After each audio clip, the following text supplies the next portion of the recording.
Hello दोस्तों, फिल्मी stories में आपका स्वागत है। हिंदी सिनेमा के सदाबहार अभिनेता धर्मेंद्र तो हमारे बीच नहीं रहे, लेकिन उनका जाना हेमा मालिनी के लिए बड़ी मुसीबत बनने जा रहा है। देओल परिवार ने तो अभिनेता की मौत के तीसरे दिन से ही बड़ा खेल भी शुरू कर दिया है। ये खेल समझ में तो सबके आ रहा है, हेमा के, उनकी बेटियों के भी। लेकिन सबसे बड़ी बात है कि इस खेल का जवाब न तो हेमा के पास है, न ही उनकी दोनों बेटियों के पास। बॉलीवुड में दबी जुबान तो यहां तक कहा जा रहा है कि देओल परिवार में ये गुस्सा सन 1980 से दबा बैठा था, तूफान से पहले की शांति, जो धर्मेंद्र की मौत के साथ ही बवंडर बनकर सामने आ चुकी है। इनका एक छोटा सा नमूना दिखा तो पूरे बॉलीवुड में कोहराम मच गया। आखिर क्या है वो खेल और कौन खेल रहा है इसे? क्या हेमा मालिनी इस साजिश से निपट पाएंगी? चलिए इस वीडियो में हैरान होने के लिए तैयार हो जाइए।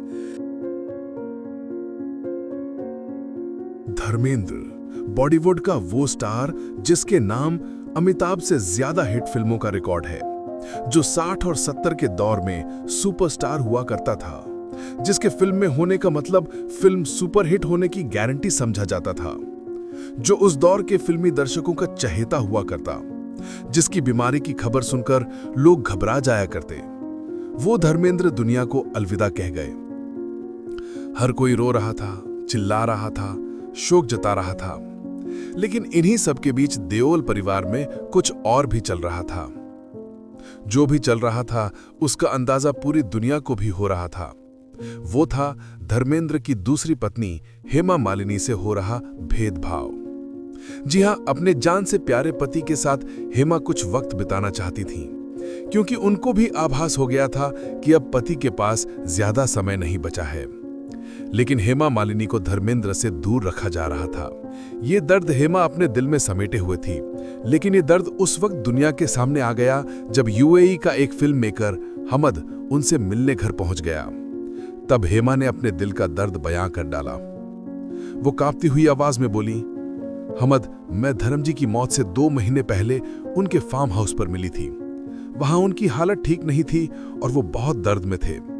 मैं पति के साथ रहना चाहती थी, उनसे मिलना चाहती थी, उनके आखिरी समय में उनके साथ रहना चाहती थी। मगर आगे कुछ नहीं बोला, क्योंकि आगे की कहानी दुनिया को समझनी पड़ेगी। आखिर कौन उनको उनके पति से मिलने से रोक रहा था? कौन चाहता था कि हेमा उनसे दूर रहे? भले ही वो दूसरी थी, लेकिन थी तो धर्मेंद्र की पत्नी ही। फिर एक पत्नी क्या अपने पति से नहीं मिल सकती? सबको पता है वो कौन थे जो धर्मेंद्र और हेमा का मिलन ही नहीं होने देना चाहते थे। धर्मेंद्र जब तक ठीक ठाक थे तब तक अपनी मर्जी के मालिक थे। किसी की हिम्मत न होती उनको रोकने टोकने की, लेकिन जैसे ही वो बीमार पड़े, देओल परिवार की मर्जी उन पर हावी होती चली गई। कौन मिलेगा, कौन देखेगा, कौन नहीं मिलेगा, ये सब देओल परिवार की मर्जी से होने लगा। अब हेमा लाख चाहकर भी उनसे मिल ना पाई। इतना ही नहीं, धर्मेंद्र जब वेंटिलेटर पर जिंदगी की अंतिम सांसें गिन रहे थे, तब भी हेमा मालिनी को अपने पति को देखना नसीब न हुआ। उनको हर जगह से दूर रखा जा रहा था। हेमा को मलाल है कि पति का अंतिम संस्कार भी गुपचुप कर दिया गया। दोस्तों, आखिर धर्मेंद्र की शव यात्रा शान से निकलती जैसे किसी सुपरस्टार की निकलती थी तो क्या हो जाता? क्यों उनको चुपचाप शमशान ले जाकर दाह संस्कार करवा दिया गया? क्या यह भी हेमा को अंतिम दर्शन से दूर रखने की साजिश नहीं लगती? हेमा मालिनी को तो पति को आखिरी बार रोकर विदा तक करने का अवसर नहीं दिया गया। इससे भी बड़ा खेल तो धर्मेंद्र की मौत के तीसरे दिन शुरू हो गया। जी हां, सनी देओल ने पिता के लिए शोक सभा बुलाई। बॉलीवुड की बड़ी बड़ी हस्तियां पहुंची, बड़े नेता अभिनेता सब पहुंचे, लेकिन पूरी सभा से हेमा मालिनी और उनकी लड़कियों को दूर रखा गया। किसने दूर रखा, क्यों दूर रखा, ये बड़े सवाल उठ रहे हैं। विडंबना देखिए, एक ही परिवार में धर्मेंद्र के लिए 2 शोक सभा आयोजित हुई। पहली सनी देओल वाली, दूसरी हेमा मालिनी ने अपने घर पर की। जी हां, धर्मेंद्र के लिए 2 अलग अलग प्रेयर मीट का आयोजन करना पड़ा। वैसे सनी देओल के बारे में पूरी दुनिया जानती है कि वो हेमा को साल 1980 से ही पसंद नहीं करते, क्योंकि वो उस समय 24 साल के थे और हेमा मालिनी को अपनी मां का हक बांटने वाली औरत के तौर पर देखते थे। खबरें तो यहां तक आती हैं कि एक बार सनी ने उन पर हाथ तक उठा दिया था, मगर बाद में धर्म की पहली पत्नी प्रकाश कौर ने इसे अफवाह बता के खारिज कर डाला था। मगर कुछ भी हो, लोगों के मन में यह सवाल तो उठ ही रहा है कि आखिर हेमा मालिनी को पूरी तरह से अलग करने का खेल किसके इशारे पर हो रहा है। क्या सिर्फ सनी ये सारे फैसले ले रहे हैं या फिर प्रकाश कौर का ये 45 साल पुराना गुस्सा है जो अब तक दबा हुआ था और पति की मौत के बाद बाहर आ रहा है? दोस्तों, सबसे बड़ा खेल तो अभी होना बाकी है। ये खेल है धर्मेंद्र की अकूत संपत्ति का। मीडिया रिपोर्ट के मुताबिक उनके पास कुल मिलाकर 450 करोड़ रुपए की संपत्ति है। इनमें सैकड़ों एकड़ में फैला फार्म हाउस, बंगले से लेकर पंजाब में बीघों जमीन शामिल है। जब धर्मेंद्र की संपत्ति की बात आती है तो एक सवाल जरूर आता है कि हेमा को क्या मिलेगा। एक पुराने इंटरव्यू में हेमा मालिनी ने साफ कह दिया था कि उनको पति की संपत्ति में कोई रुचि नहीं है। अब सवाल उठता है कि अगर रुचि हो गई तो हेमा को क्या पत्नी के तौर पर उनका हक मिलेगा? सवाल बड़ा पेचीदा है। देखिए, हेमा और धर्मेंद्र की शादी कभी लीगल रही ही नहीं। इसकी वजह थी कि हिंदू मैरिज एक्ट के तहत पहली पत्नी को तलाक दिए बिना दूसरी शादी लीगल हो ही नहीं सकती। अब धर्मेंद्र ने तो कभी प्रकाश कौर को तलाक दिया ही नहीं था। उन्होंने तो इस्लाम अपनाकर हेमा से निकाह किया था। ऐसे में कोर्ट में तो हेमा का कोई कानूनी अधिकार बन भी नहीं पाएगा।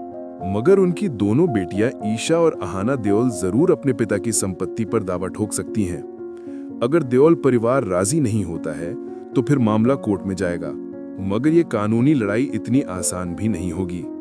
संपत्ति की लड़ाई लंबी खिंचती है और हेमा मालिनी के लिए बेटियों को संपत्ति का हक दिलाना कोई आसान काम नहीं होगा। दोनों परिवारों में फिलहाल तो दिखाया यही जा रहा है कि सब ठीक है, किसी तरह की दिक्कत नहीं है, कोई संपत्ति का लालच नहीं है, कहीं कोई प्रॉपर्टी का विवाद नहीं है। मगर जब बात करोड़ों की आती है तो फिर लालच, विवाद खुद ब खुद खींचे चले आते हैं। अगर सच में विवाद हो गया फिर क्या होने वाला है? सनी और बॉबी अपनी मां प्रकाश कौर के साथ क्या फैसला लेंगे? क्या सौतेली बहनों को वही हक देंगे जो अमेरिका में रहने वाली सगी बहनों को मिलेगा? क्या चारों बच्चे राजी होंगे अपने हिस्से के करोड़ों में से हिस्सा बांटने के लिए? ये ऐसा सवाल है जिसका जवाब सिर्फ वक्त के पास है। लेकिन शक इस बात पर होता है कि जिसके इशारे पर हेमा के साथ बेरुखी हो रही है वो क्या चाहेगा कि ईशा और अहाना को संपत्ति में हक मिले?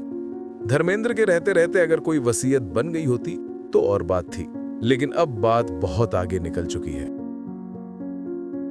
दोस्तों, किसके इशारे पर यह खेल हो रहा है? जिस तरह से हेमा मालिनी को देओल परिवार ने धर्मेंद्र के अंतिम दिनों में भी दूर रखा, उनको अस्पताल तक में पति को देखना नसीब न हो सका।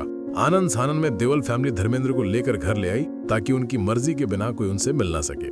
कोई का मतलब हेमा भी हो सकता है। धर्मेंद्र की मौत के बाद बिना किसी सूचना के हड़बड़ी में उनका दाह संस्कार करवा दिया गया। हेमा तो बेचारी मृत पति के शरीर का आखिरी दर्शन तक न कर सकी। सोचिए, जिसे पति की शोक सभा में बुलाया ना जा रहा हो। ये भयानक गुस्सा किसका है? कहीं ये पति को छीनने का दबा हुआ गुस्सा तो नहीं जो 1980 से अंदर ही अंदर था और ज्वालामुखी बनकर बाहर आ गया? हमें आपके कमेंट का इंतजार रहेगा। बॉलीवुड से जुड़ी हर अपडेट जानने के लिए आप हमारे चैनल फिल्मी स्टोरीज को सब्सक्राइब करना मत भूलिएगा।